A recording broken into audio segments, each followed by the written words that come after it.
ओम श्री गणेशाय नमः। जय श्रीमन्नारायण, जय आदिशक्ति माता। दोस्तों, चैत्र मास महात्म्य कथा अध्याय 14 तक आप श्रवण कर चुके हैं। आज हमारे साथ श्रवण करेंगे चैत्र मास महात्म्य कथा अध्याय 15। तो आइए कथा को प्रारंभ करते हैं। व्यास जी कहते हैं कि दुर्मुख तो युद्ध में काम आ गया। यह समाचार सुनकर महिषासुर क्रोध से मूर्छित हो गए। यह क्या हो गया, ऐसा बार बार वह देवता सभी दानवों से पूछने लगा। कहने लगा कि दुर्मुख और वास्कल तो बड़े सूरवीर दानव थे। एक सुकुमार कन्या के हाथ वे युद्ध भूमि में सदा के लिए सो गए। यह कितने आश्चर्य की बात है। देखो, यही देव का विधान है। इससे सिद्ध हो रहा है कि मनुष्य सर्वथा परतंत्र है। उन्हें अच्छे बुरे कर्मों के अनुसार सुख और दुख में लगाने का अधिकार है। सदा एकमात्र प्रबल काल को ही यह दोनों प्रसिद्ध दानव थे। इनकी मृत्यु हो गई। इसके बाद अब क्या करना चाहिए? बड़ी विषम परिस्थिति सामने आ गई है। सभी लोग परस्पर विचार करके जो भी उचित जान पड़े कहो। व्यास जी कहते हैं, राजन, इस प्रकार अमित पराक्रमी महिषासुर के कहने पर उसका सेनाध्यक्ष महारथी चिराग बोला, महाराज, एक स्त्री के मार डालने में कौन सी चिंता की बात है? मैं उसका वध कर डालूंगा। ऐसा कहकर कुछ सैनिकों के साथ लेकर वह रथ पर बैठा और चल दिया। दूसरे शक्तिशाली ताम्र को उसने अपना अंगरक्षक बना लिया। चलते समय उसकी विशाल सेना की तुमुल ध्वनि से आकाश और दिशाएं गूंज उठी। चक्षुराजे देखकर कल्याणमयी भगवती जगदम्बा बड़े अद्भुत ढंग से शंख ध्वनि, घंटा ध्वनि और धनुष की टंक करने लगी और ध्वनि के प्रभाव से सभी राक्षसों के हृदय में आतंक छा गया। यह क्या, ऐसा कहकर वे भाग गए। भय के कारण उनका सर्वांग कांपने लगा। वे सब के सब भाग रहे थे। उनकी यह स्थिति देखकर चक्षु ने क्रोध की सीमा नहीं रही। उसने दानवों से कहा कि तुम्हारे सामने ऐसा कौन सा भय आ गया? दैत्यों, अभिमान में चूर रहने वाली इस स्त्री को तो मैं आज ही बाणों के द्वार यमलोक भेज दूंगा। तुम लोग निर्भय होकर युद्ध के मैदान में डटे रहो। ऐसा कहकर उस पराक्रमी दैत्य ने हाथ में धनुष उठा लिया और युद्ध मैदान में आकर वह निश्चित पूर्वक देवी से कहने लगा, विशाल नेत्रों से शोभा पाने वाली सुंदरी, तुम अन्य साधारण मनुष्यों को भयभीत करती हुई क्यों व्यर्थ गरज रही हो? तुम्हारी इस गर्जना को सुनकर मैं नहीं डरता। सुलोचन स्त्री का वध करना दोष है और इस कार्य से जगत में अपयश फैल, यह जानकर मेरा मन तुम्हें मारने से हट रहा है। सुंदरी, तुम जैसी स्त्रियों के लिए कटाक्ष और हाव भाव से ही युद्ध का काम संपन्न हो जाता है। कभी कहीं भी शास्त्रों द्वारा इनका युद्ध नहीं हुआ है। तुम्हारे मन में भी मूर्खता ही भरी है। तभी तो भोग संबंधी सुखों को छोड़कर तुम युद्ध की इच्छा से प्रकट हुई हो। युद्ध में तुम्हें किस गुण की झलक मिल रही है? युद्ध मैदान में तो तलवार चलती है, गदा किए जाते हैं और चमकीले बाणों से शरीर की धज्जियां उड़ जाती हैं, प्राण निकल जाते हैं। सियार अपने मुंह से नोच नोच कर उस देह का अंतिम संस्कार किया करते हैं। धूर्त कवियों ने ऐसे मृत्यु की अत्यंत प्रशंसा गाई है। वे कहते हैं कि युद्ध भूमि में प्राण त्यागे हुए वीरों को स्वर्ग मिलता है और उनका यह कहना केवल अर्थवा है। इसलिए वरारोहे, तुम्हारा मन जहाँ माने वहीं चली जाओ। फिर तुम्हें देवताओं का दमन करने वाले मेरे स्वामी राजा महिषासुर की उपासना करनी चाहिए। व्यास जी कहते हैं, इस प्रकार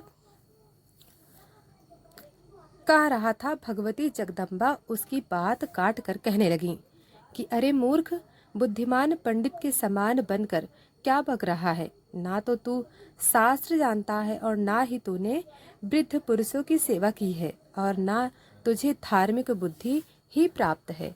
आज तक तो तू मूर्ख की सेवा में लगा रहा, इसलिए तू भी मूर्ख ही रह गया। अरे जब तुझे राजधर्म पता ही नहीं, तब मेरे सामने व्यर्थ क्यों बक रहा है? मेरे द्वारा युद्ध मैदान में महिषासुर मारा जाएगा। युद्ध मैदान की भूमि रुधिर से कीचड़ बन जाएगी और इसके बाद मैं भी सुखपूर्वक यहाँ से प्रस्थान कर जाऊंगी। देवताओं को दुख देने वाली यह दुराचारी दानव महान अभिमानी बन गया। इसको मार देना अब मेरा परम कर्तव्य है। तो सावधान होकर।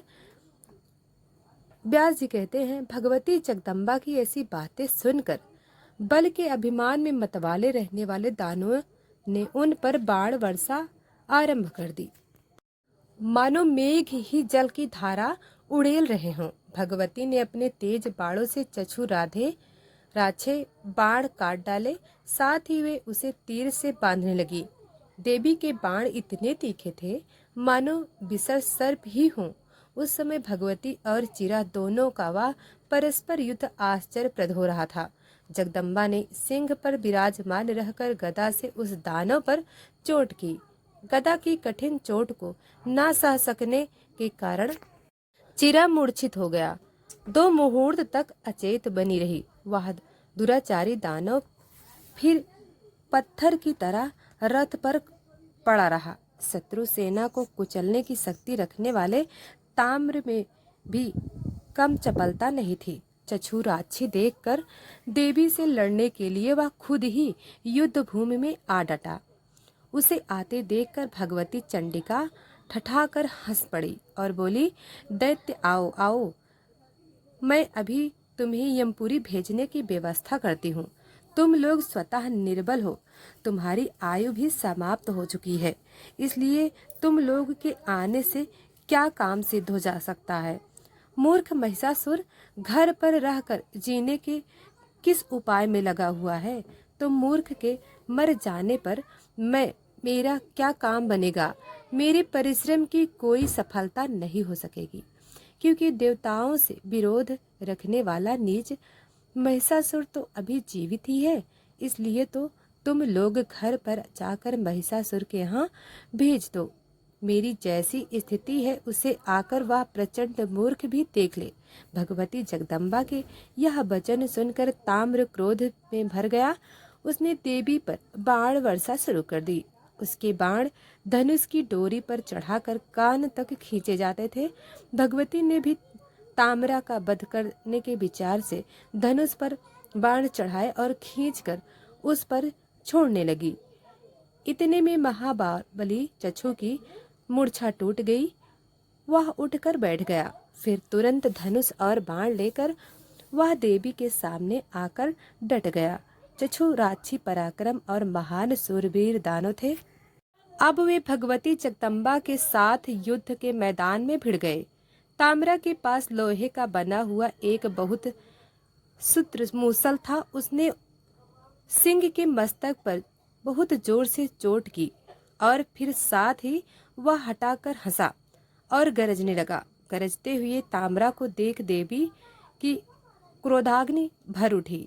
उसने तुरंत अपनी चमचमाती हुई तलवार से दानव का मस्तक धड़ से अलग कर दिया।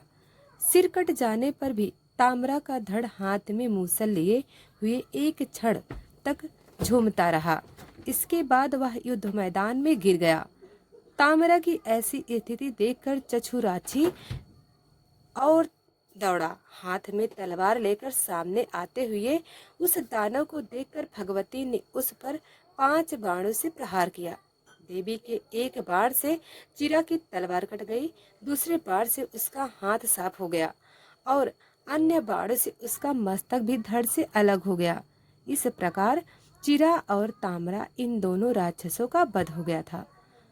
यह बड़े दुष्ट और संग्राम में अजय माने जाते थे। इनके मर जाने पर तो सारे दानव सेना भयभीत होकर चारों दिशाओं में भाग गई। उन दानवों की मृत्यु देखकर सभी देवता आनंद से विवल हो उठे।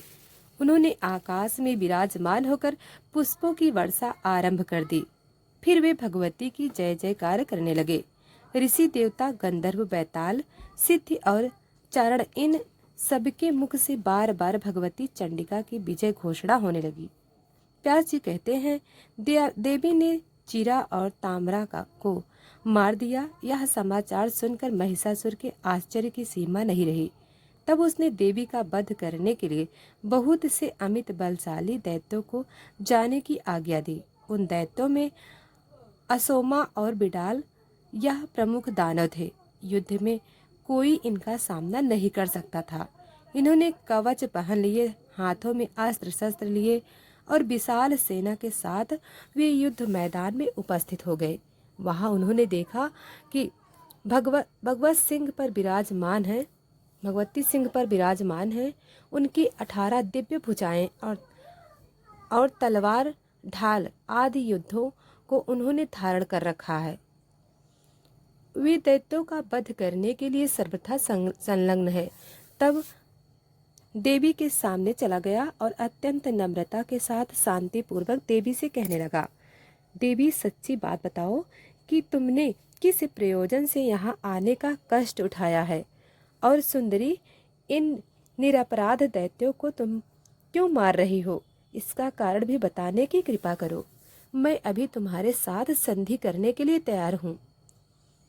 बरा रोहे, स्वर्ण मणि, रत्न और अच्छे पात्र तुम्हें जिन जिन वस्तुओं की इच्छा हो उन्हें लेकर शीघ्र यहाँ से पधार जाओ। क्यों युद्ध की इच्छा प्रकट कर रही हो? युद्ध में तो दुख और संताप की भरमार रहती है। महात्मा पुरुष कहते हैं कि युद्ध सभी सुखों का विनाशक है। तुम्हारा यह शरीर तो अत्यंत सुकोमल है, पुष्प की आघात भी इसके लिए सोहे हैं। ऐसी स्थिति में मुझे महान आश्चर्य तो यह हो रहा है कि तुम शास्त्रों के आघात कैसे और क्यों सहने के लिए तैयार हो। चतुर्था का फल है शांति पूर्वक निरंतर सुख भोगना। इसलिए तुम दुख के कारण संग्राम की इच्छा क्यों कर रही हो? इस जगत में सुख प्राप्त करना और दुख त्यागना यह साधारण नियम है। अंबिके, दैत्यों ने तुम्हारा कुछ भी अपराध नहीं किया है, फिर भी वे तुम्हारे हाथ क्यों मारे जाएं? दया और धर्म परम पुरुष के शरीर है और सत्य को प्राण कहा गया है। इसलिए विवेकी जन को चाहिए कि दया और सत्य की सदा रक्षा करे। तुम दानवों का संहार करने पर तुली हुई हो, इसका कारण तो बताने की कृपा करो। तब देवी कहने लगी, महाबाहु, मैं यहाँ क्यों आई हूँ, यह तुम्हारा पहला प्रश्न है। इसे स्पष्ट करने के बाद दानव वध का उच्छेद भी बतलाऊंगी। दैत्य संपूर्ण लोकों में मेरा निरंतर विचरण होता रहता है। प्राणियों के उचित और अनुचित कर्मों को मैं साक्षी रूप से सदा देखा करती हूँ। मुझे कभी भी ना भोग की इच्छा है, ना लोभ की, और ना किसी के प्रति द्वेष भाव ही है। धर्म की मर्यादा रखने और साधु जनों का संरक्षण करने के लिए इस धरा धाम पर मैं घूमा करती हूँ। इस नियत व्रत का मेरे द्वारा लगातार पालन होता रहता है। संत पुरुषों की रक्षा करना, वेदों को सुरक्षित रखना, जो दुष्ट है उन्हें मारना, यह सब मेरे सहज कार्य है। इसलिए मैं अनेक अवतार धारण करती हूँ। प्रत्येक युग में जो अवतार होते हैं उन सब की व्यवस्था मेरे ही हाथ में है। महिषासुर महान नीच है। देवताओं को मारने के लिए उसकी सतत चेष्टा चल रही है। यह जानकर उसे मारने के विचार से ही इस समय मैं यहाँ उपस्थित हुई हूँ। दानव सुरद्रोही महिषासुर बड़ा भारी खल है, मैं उसे मार डालूंगी। तुम यहाँ से जाओ, फिर यही रहो, जो तुम्हारी इच्छा हो। मैंने तो सारी बातें बतला दी, इसलिए जाकर अपने दुराचारी राजा महिषासुर से कहो कि राजन, आप क्यों अन्य दैत्यों को भेज रहे हो? खुद जाकर युद्ध कीजिए। संभव है तुम्हारे महाराज को मेरे साथ संधि करने की बात जच जाए, और ऐसी स्थिति में तुम सबका परम कर्तव्य है कि बैर भाव छोड़कर सुखपूर्वक पाताल चले जाओ। तुम लोग ने संग्राम में परास्त करके देवताओं से जो धन छीन लिया है, वह सब वापस करने के बाद तुम लोग को निश्चय ही उस पाताल में चले जाना होगा जहाँ इस समय प्रहलाद विराजमान है। व्यास जी कहते हैं, देवी की बात सुनकर लोमा ने भगवती के सामने ही महान सूरवीर बिडाल से प्रीति प्रदर्शित करते हुए पूछा कि बिडाल, अभी भवानी ने जो कहा है उसे तुमने सुना है ना, ऐसी स्थिति में संधि या फिर विग्रह क्या करना चाहिए। तब बिडाल ने कहा, युद्ध में मर मिटना निश्चित है। इस रहस्य को जानते हुए भी मेरे स्वामी राजा महिषासुर संधि की इच्छा कभी नहीं कर सकते।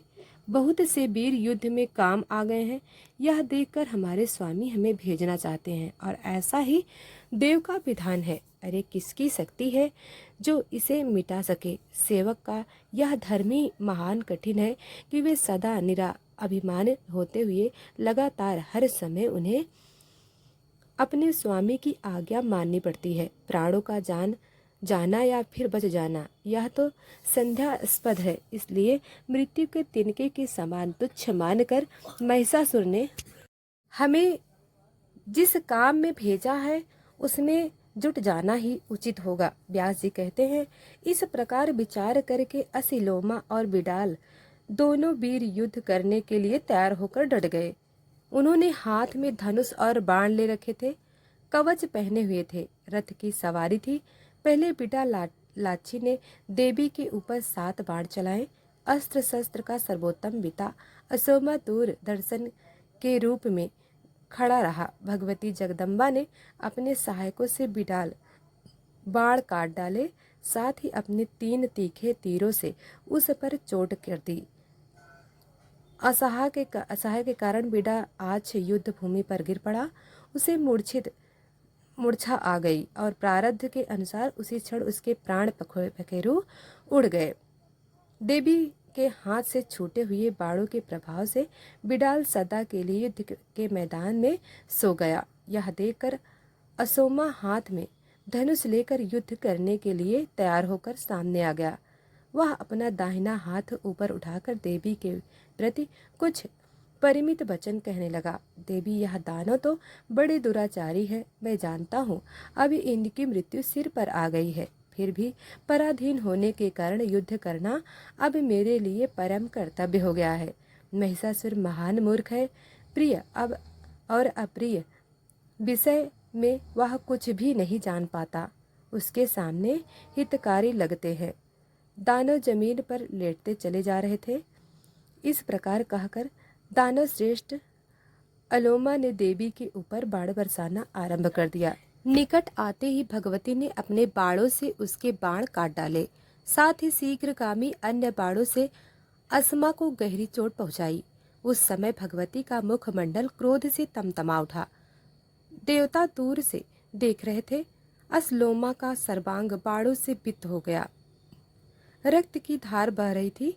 इससे वह इस प्रकार शोभा पाता था मानो फूला सा हुआ पलास का वृक्ष हो। फिर तो असलोमा ने लोहे की बनी विशाल गदा हाथ में उठा ली और बड़ी तेजी से वह देवी की ओर दौड़ा। क्रोध में आकर उसने सिंह के मस्तक पर गदा चला दी। सिंह ने असोमा के किए हुए गदा घात की कुछ भी परवाह नहीं की, उल्टे अपने नखों से उसकी छाती को ही चीर डाला। तब वह विकराल दैत्य हाथ में गदा लिए हुए बड़े जोर से उछला और सिंह के मस्तक पर चढ़कर उसने भगवती जगदम्बा पर गदा से चोट कर दी। राजन देवी ने असिलोमा के किए हुए प्रहार को रोक लिया और उसी क्षण अपने तेज तलवार से उसका मस्तक धड़ से काट गिराया।